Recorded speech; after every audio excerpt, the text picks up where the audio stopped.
going? Edinburgh.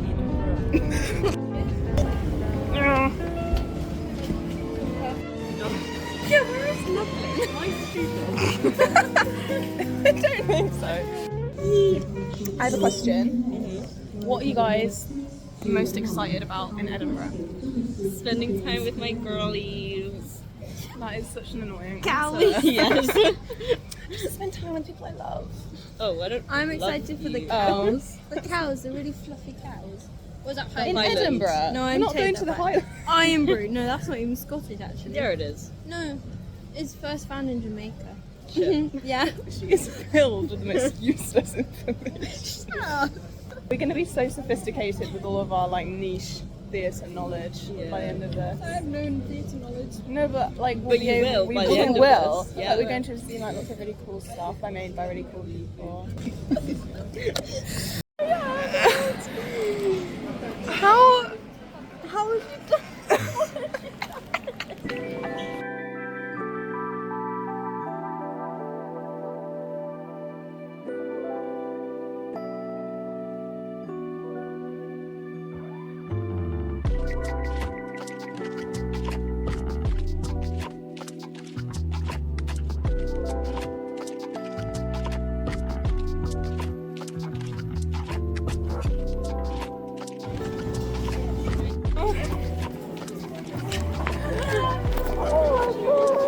The little one. Oh my god.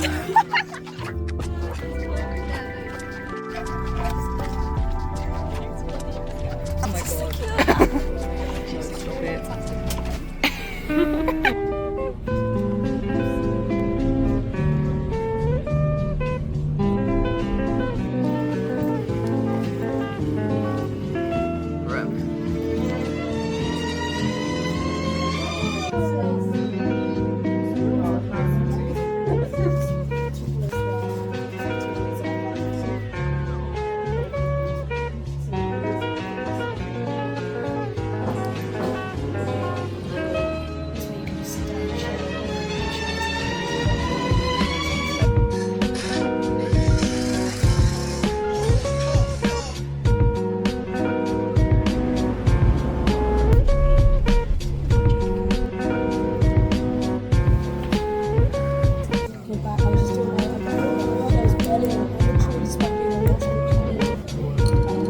The problem is when they get cancelled.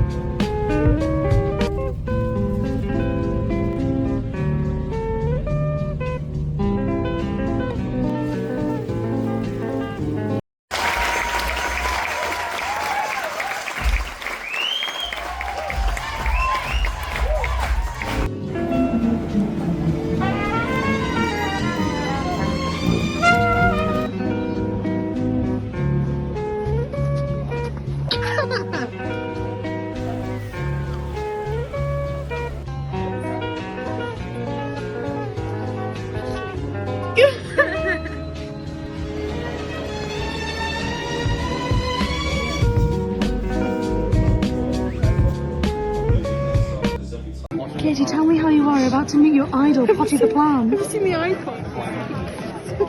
Oh my goodness. Absolute icon right there. How are you feeling, Katie? No idea. I love you, Potty, yes I do. Oh, Potty.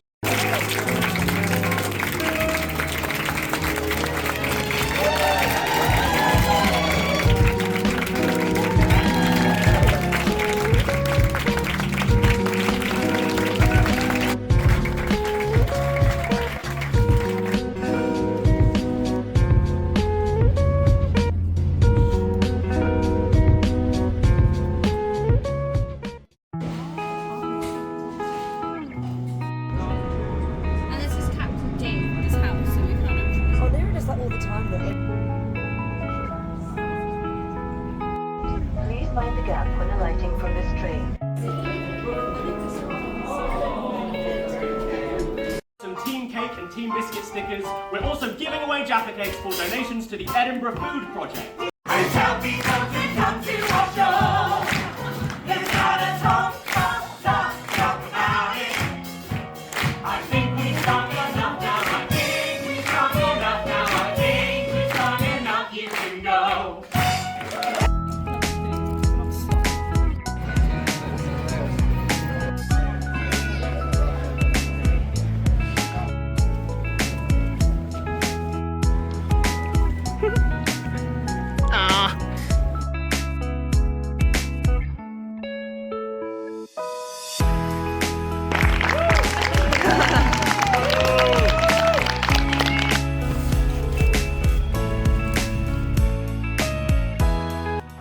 did. Yeah. How stupid is that? Guys, I'm just running to get some water before we get on our bus at Edinburgh Airport. Look at my headphones, they're actually so dead.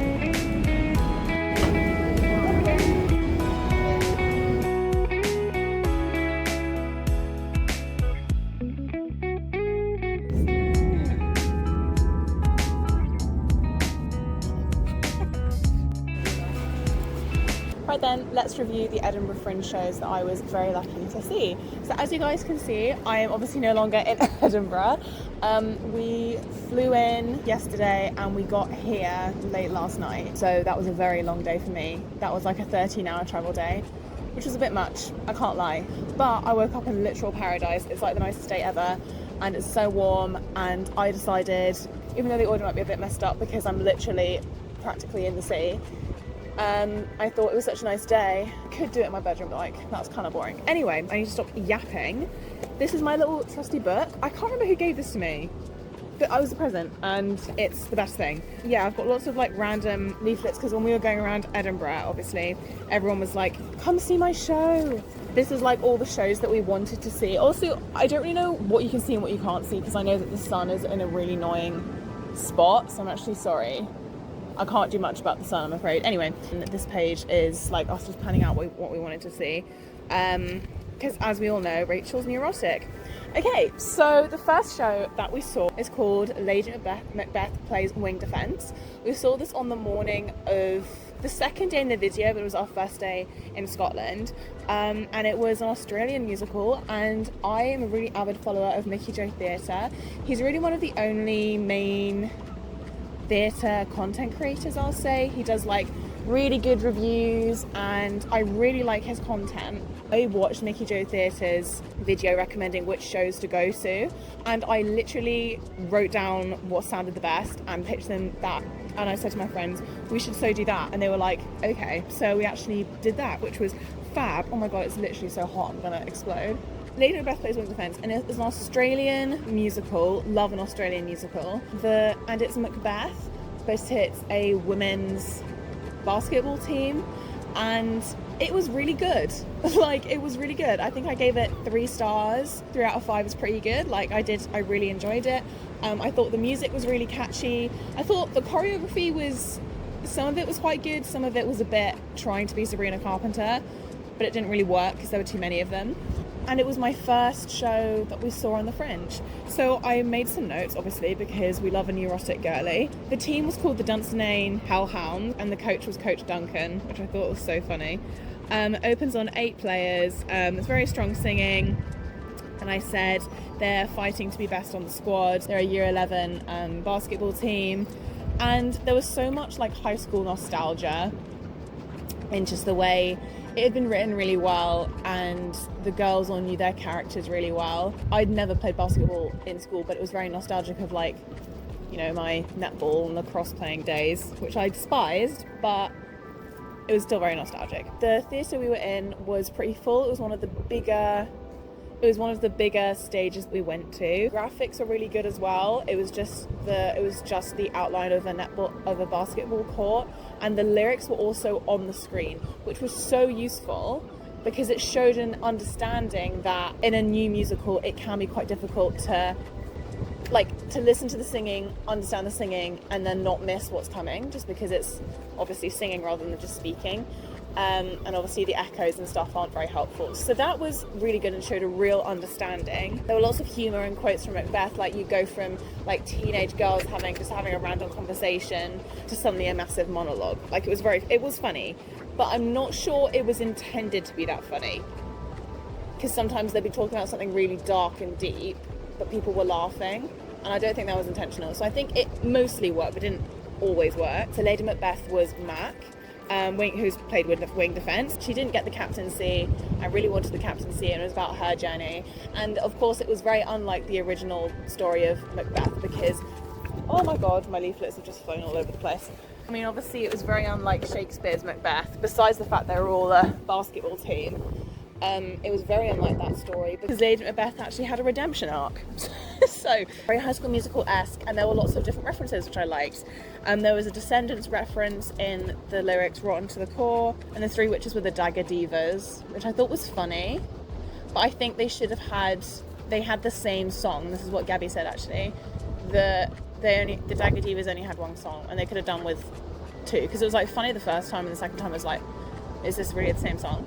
Amazing singing, like genuinely everyone in that cast was really talented. There was also Barbie references. I quote, "I knew this was what I was made for," to nostalgic sounds of the court. I love references like that.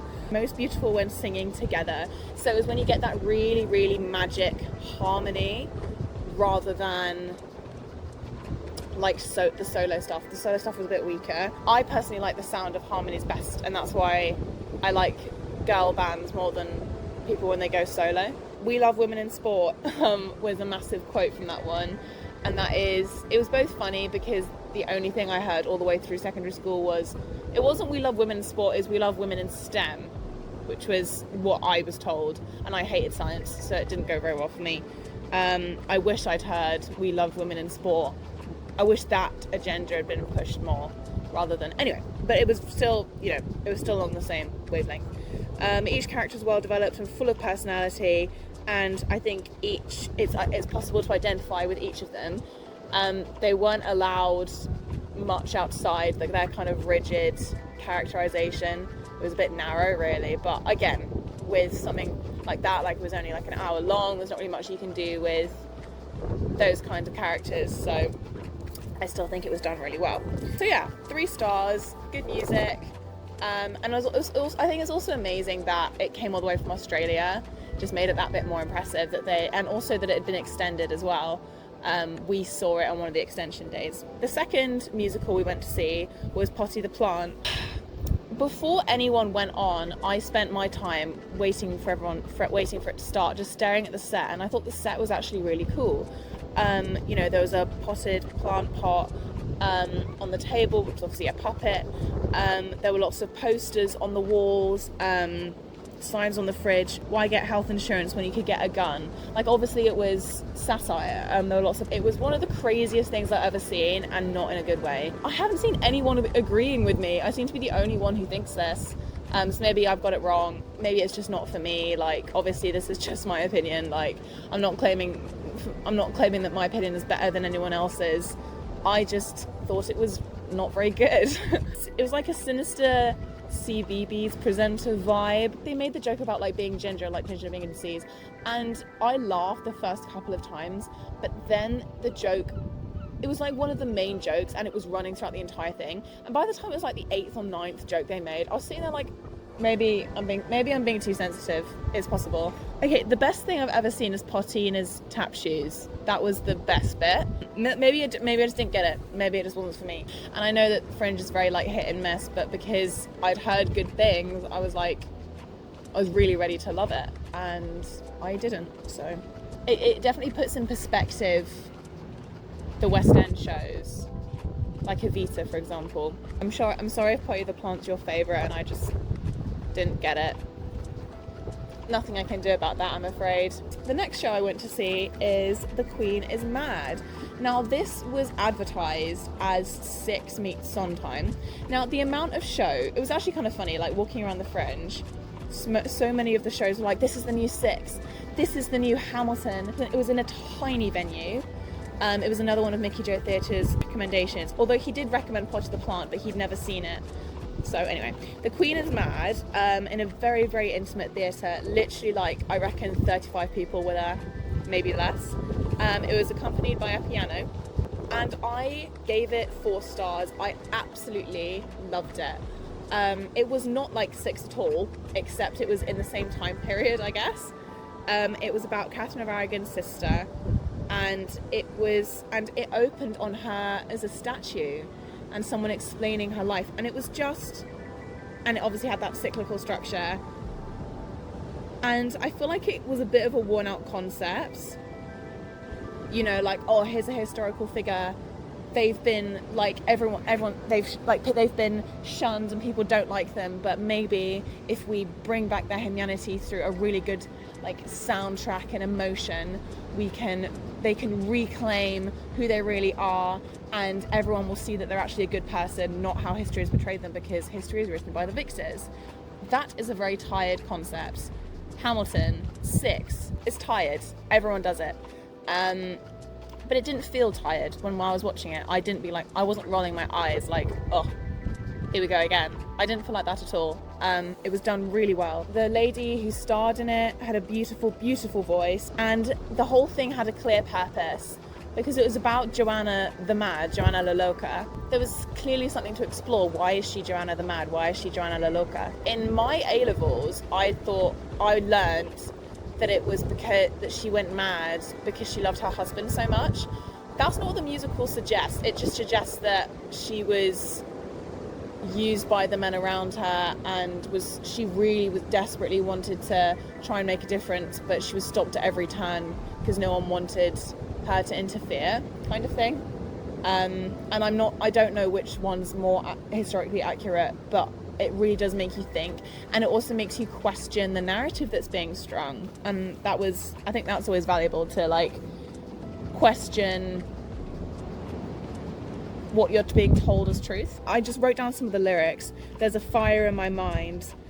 The Let Me Out reprise honestly gave me chills. I thought the lighting was not its strong point. Again, it was in such an intimate theatre, but I'm not going to knock a very small production for not having top quality technicalities, because it's just not possible at a venue that small.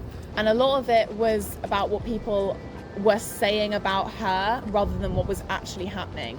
So you saw what was happening, and then you saw what people took from that, and that was very interesting. I thought the set, for being so simple, was really eerie. There was a hook across another hook, and on each hook there was a wedding veil, and on the other hook there was like a black veil for a funeral. Fairly heartbreaking, I just wrote down. And again, that was 4 stars. I loved it, genuinely. I'm not sure how it would work on the West End, just because obviously we saw it in such a simple setup. The cast is so tiny. I'm not sure. I feel like it would definitely have to be tweaked, but I could definitely see it on the West End. And I'm not sure. I could definitely see it about the last one. I'm going to review. But I really think it has huge potential. I really do. And hopefully that is the start of a very exciting journey for them. Okay, so the next one I haven't written much about, and I'm not planning to spend much time on it, was The Detective's Demise. I think I gave this 1 star or 2 stars, probably 1 star realistically. And I felt really bad because the actors were really trying really hard, and a lot of them, they could sing and they were talented. But it was so underfunded, really underfunded, that it just felt like a GCSE play. And that was in all elements. So that was in the story was a murder mystery, and the answer was that he had diabetes and someone overdosed him on. It was just like, what? Like the whole idea of anyway, don't worry about it. It was not the production's fault, but it hindered the plot hugely. Like the lighting, their microphones weren't working properly, the boom boxes weren't working properly. There was incest, which made no sense, and some of the jokes landed, but a lot of them just didn't. It was just desperately underfunded, and I think that probably had something to do with the fact that the plot was just not very good.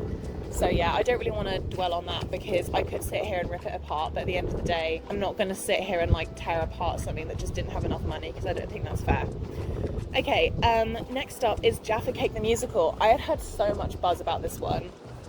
And Gabby really wanted to see it. I think a really great starting point of this musical was that it had a clear direction. Is Jaffacake a cake or a biscuit? And it added stakes to it. It's told through the lens of a court case about 2 lawyers battling for tax reasons over whether it's a cake or a biscuit, because I think biscuits get taxed higher. So it was really interesting, and the music was very good. The music was very memorable, so it had a clear direction. The band, it had a live band which made all of the difference. It elevated it so much, and also they incorporated the band into the storyline, that some of the band members would get up and like put like a wig on and like be a character, and it was so funny, and it was really witty. The writing was very, very good, and it was also based on real events. Love that. Very, very clever. I've just written here, very clever staging. The singing was a little bit shouty in places, was one of my comments, and it gets better as well. It gets better as it goes throughout. Multitasking, very talented cast. Like some members of the cast came on playing saxophones, guitars. Like it was really cool. The jokes landed and were genuinely funny. I've written the band was one of the best bits. Like genuinely, that band was amazing. The marketing was wonderful. Like a very good orange theme. They did have mic issues because they said they were filming that day, but they handled it so professionally, and I think it actually it didn't make it better, but it gave me so much added respect for the cast because they dealt with it in such a wonderful way. You know, the jokes were just funny. Like, I refused to perform off West End, and they were at Edinburgh Fringe. Like, it was just, the jokes were just funny. Like, I said beautiful harmonies, saxophone and guitar halfway through, very, very strong musical arrangements, some adult humour, but it was done tastefully and not over the top. And I think that's where Potty the Plant fell short, is that it was too much. And it was too oversaturated, but this managed to do it very well. And it was also done well because the audience were the courtroom, so it felt real. Most of the show was done in the setting of a courtroom, so it felt right that we were all kind of watching, but sometimes it feels a bit invasive, I don't know. Lots of professional, well-landed improv as well. There were definitely moments you could see that they were improvised. Hey Diva, my baby is here. The sixth show we saw was George Zacharopoulos's The Butterfly Effect. It was a comedy stand-up moment for free. We went to see that. And that was pretty good as well. I think I gave it 3 stars. He was very funny. He did make me laugh quite a bit. Yeah, but it was a good time. Definitely, I enjoyed it. And then the last show, also a moment for Gabby's drawings. Don't know if you can see that. Little Squirt, which is another one of Mickey J Theatre's recommendations. And is another Australian musical, and it is a one-man show, and I think I could definitely see this on the West End, I've got to be honest, and it was absolutely phenomenal, and I gave it 5 stars. I don't give 5 stars to anything, I really don't. Yeah, it was really something else. It made me cry 3 times. It was in the same venue as Potty the Plant, and we were literally in the second row, so he'd like make eye contact with us as well, which is amazing. And he was constantly singing. There was such good acting. The music was memorable. He was so talented, and it brought me to tears 3 times, and it was cyclical, and the storytelling was wonderful, and it was asking really intellectual questions about like the ethics of having kids, which is something that I think about quite a lot, but I've never had that conversation, and I've never been able to express it like he did. And I wish I'd gone up to him afterwards and chatted to him about it. I didn't, because I was in such a mess. Like, genuinely, I had to take a moment after the performance, because I was just in tears, and I honestly don't really cry. I have only cried twice. I've been brought to tears twice in my entire theatre going career. I cried 3 times during Little Squirt, and at the end of The Hunchback of Notre Dame that I saw a few days ago. For me, means that it was very special, very, very special, and I think it should go places. Whether or not it will remains to be seen. And there were just so many words and complex rapping with no mistakes, absolutely flawless. And I've also written down some quotes. Curiosity, so this is about the ethics of having children. Curiosity, please don't create me. Do we want children to exist for us or them? And I just, honestly, and all of my friends, minus one, we were all in tears. So yeah, guys, that wraps my Edinburgh Fringe video. Thank you so much for joining me. I am actually dying of heat. We have to go inside. I've had 33 minutes. I'm so sorry. I've had such a blast. I had such a blast on that trip. Honestly, looking back, you never appreciate it when you're in the moment. And also, I didn't spend as much money as I thought I was going to. Like, I still have a decent amount of money ready for uni, which is great. I'm currently by the coast for my birthday. It's my birthday in a few days. Just my 19th birthday party vlog. Like, I posted it today, so like, be sure to go and watch that. It's such a cute, like, nostalgic moment. And also, like, the end bit with me and Kaya, my literal best friend and sister, is one of the funniest things ever, or I think it is. Also, guys, the thing that I couldn't talk about yet, literally wouldn't shut the frig up about in my last few videos, I have had my first ever article published by the Epigram, which is Bristol University student paper. I wrote an article on the Lioness's victory, and I'm so freaking proud of it, and you should go read it if you're interested in that kind of thing. Honestly, it honestly means the world, and I go and have a little look every day at the Epigram. I can't believe I'm a published writer. Like, this hopefully is the start of something really, really cool. Go read it, go show some support, because I really want to do more of that kind of thing. Also, guys, if you enjoyed these reviews, you should definitely take a little look at my Substack under Little Miss Observer, because that's where I upload all of my theatre reviews written in full, and they are not the same that I put on YouTube. Oh, see, what is she doing? You should definitely subscribe, because I post so much. I post so many different things on my channel. There'll definitely be something for you. Go check out my theatre playlist, go check out my Disney playlist, turn on all the post notifications. If you made it to the end of the video, comment down below the writing emoji. I love you guys so much. Stay safe. Bye.